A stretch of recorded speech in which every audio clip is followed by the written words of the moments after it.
Hello everyone, my name is Juliana and welcome to What's Your Problem, a series where we spotlight students and alumni tackling real-world challenges with creativity, sustainability, and entrepreneurship.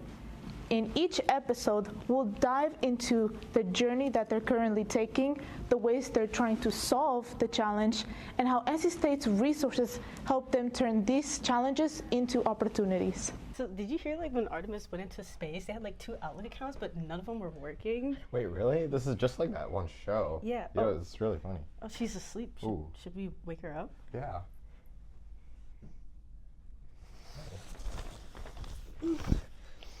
Are you okay? What's your problem? Well, we noticed you were asleep. We just want to wake you up. Are you tired? Yeah, man, I'm so tired. It's been on my mind and I can't find a solution. Oh, well, we actually have a solution, but if you want to go back to sleeping, we can leave. Wait, Yeah. you have a solution? Yeah. Oh my goodness, tell me more. Sit down. Sure. Sure. Yeah. Wow, a solution for my sleep problems, one of 99. The problem that we're solving is not getting quality sleep when we're supposed to. So when people take naps during the day, it's because they didn't get the proper amount of sleep when they were supposed to at night. So that's the problem we're solving, giving people the quality sleep that they deserve. Our product is called Somni. Somni, all right. What inspired you guys to start Somni, and how did you identify the specific problem you wanted to solve? I think this is one of those problems as students we all face. And we see everyone in the current society face the same issue.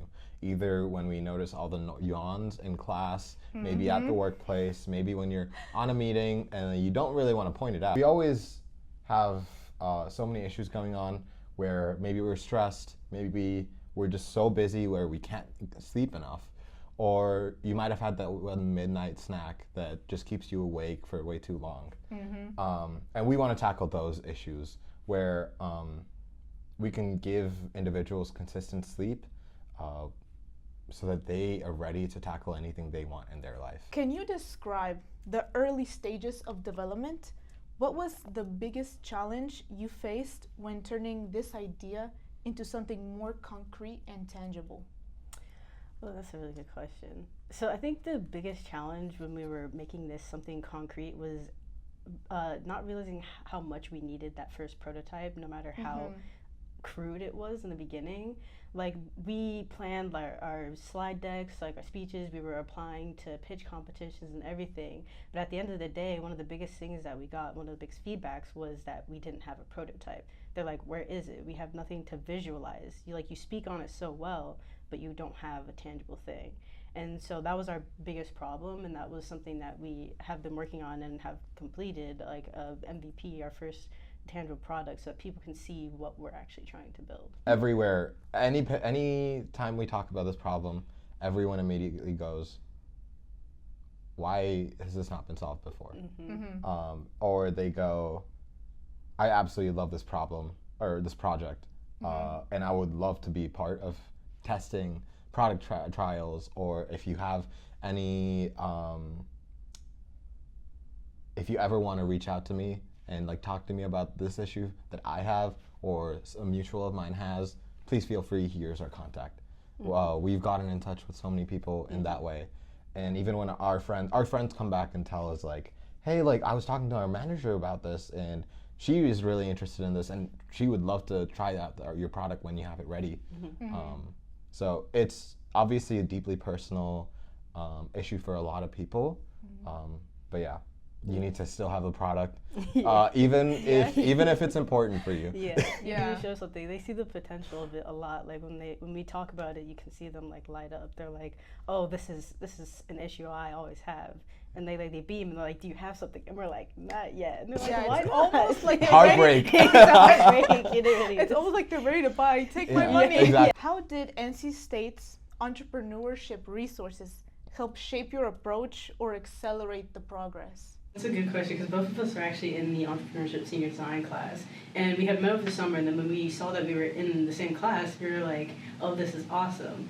And then he brought up the idea to me, joining in on Somni. And I said, well, let's go. We have an entrepreneur class that'll give us, help with meeting people or learning how to start an entrepreneurship venture. And it kind of just took off there. It exposed us to so many other, entrepreneurship ventures, Raleigh founded and stuff like that. So like we've been able to find so many connections and so many people that have been willing to help us or give us guidance through these things that NC State has, and it's honestly been very helpful to push us forward. Yeah, that's incredible. And could you highlight a little bit about your most recent event? Oh, you're talking about Pitch the Pack. Yes, Pitch the Pack. That was honestly very nerve-wracking because that was our first time pitching in front of people. So he was the one who mentioned it to me, Prathik did, and he was like, we should sign up for this. I'm like, of course, we gotta, get us out there, get practice in, learn how to actually pitch our product to people. And so throughout the experience, they gave us, each week we had meetings where we learned something new about how to push our venture forward, whether it was understanding patents or understanding how to market yourself and stuff like that. So that was very helpful in guiding us. And then throughout that, we made our pitch decks, and then we eventually pitched the pack. And honestly, it was very nerve-wracking, but we practiced a lot on our speech. Like, we went over and over and over with it, and we did it in front of a little crowd of his friends, which honestly helped a lot because they asked some really good questions that kind of prepared us for when, like, the Q&A? The judges asked us questions. So it was, we prepared a lot, and it actually, it paid off because a lot of people said that we presented ourselves really well. And we did end up winning an Audience Choice Awards prize through that, so I think it was a very good first experience. As founders, how do you balance the scientific rigor behind the product with the business side of launching the startup? We're both engineers, so the way we think is super different from how we should be thinking in a business perspective, and that's probably also why we've been struggling to get pitches together in an effective way. But yeah, honestly, the way we've been going is we understand we don't have the skill set in certain areas, so we're going to the right people to get the right amount of knowledge from them, learn from them how we can be better founders, what direction to take this in, how to even talk about this product in a compelling way to different people.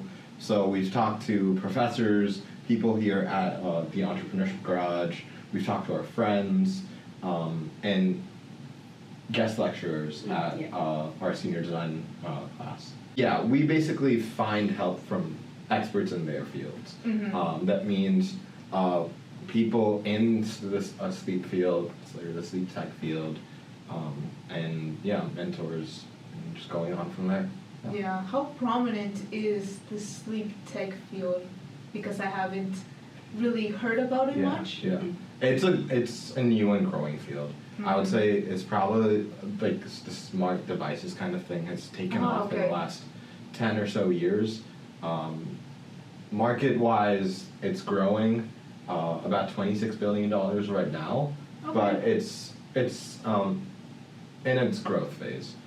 There's big companies like Whoop and 8 Sleep that are part of it, and obviously there's all the other sleep tracking devices on top of it.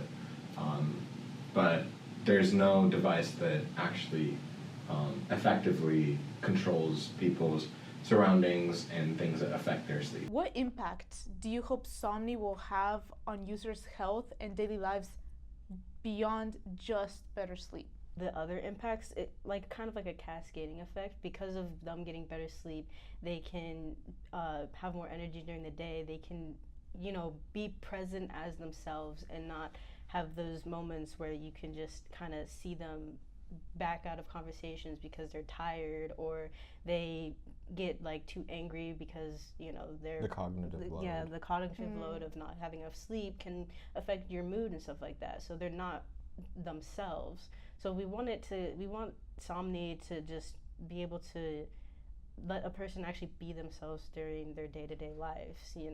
We want that impact to be noticeable. So again, like I said, it's like a domino effect. Like you help one thing in sleep, and it might not be a big thing that people usually think about because people don't get a lot of sleep usually. They're like, oh, I only got 6 hours, but I'm running fine. But it's something that stacks onto each other, an issue that can affect you during the day or even later on in your life. And what we want to do is combat that, and that small thing can, you know, help a multitude of things like your health and, you know, just how you are. Stress and well-being, your quality of life, the things you can achieve with the amount of energy that you actually start harnessing all of that energy every day. So you're more consistent with everything in your life. What does the next stage of Somni's growth look like? Are you focusing on partnerships, product refinement, or scaling go-to-market potential?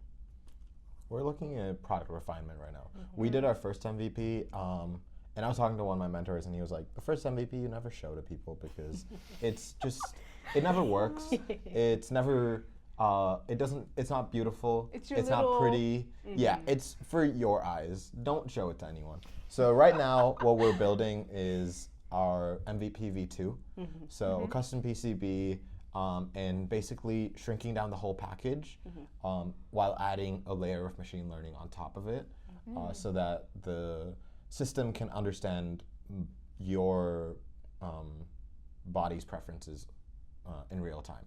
It would know exactly what your body needs 5 minutes before your body needs it, let's say. So Wow. something like that, which it's a prototype, but it lets us show investors what our vision looks like for Somni in the next 3 to 4 years. Well, thank you so much for interrupting my sleep to letting me know about this incredible solution that is up and coming with Somni. Take risks, I guess, because like Yeah.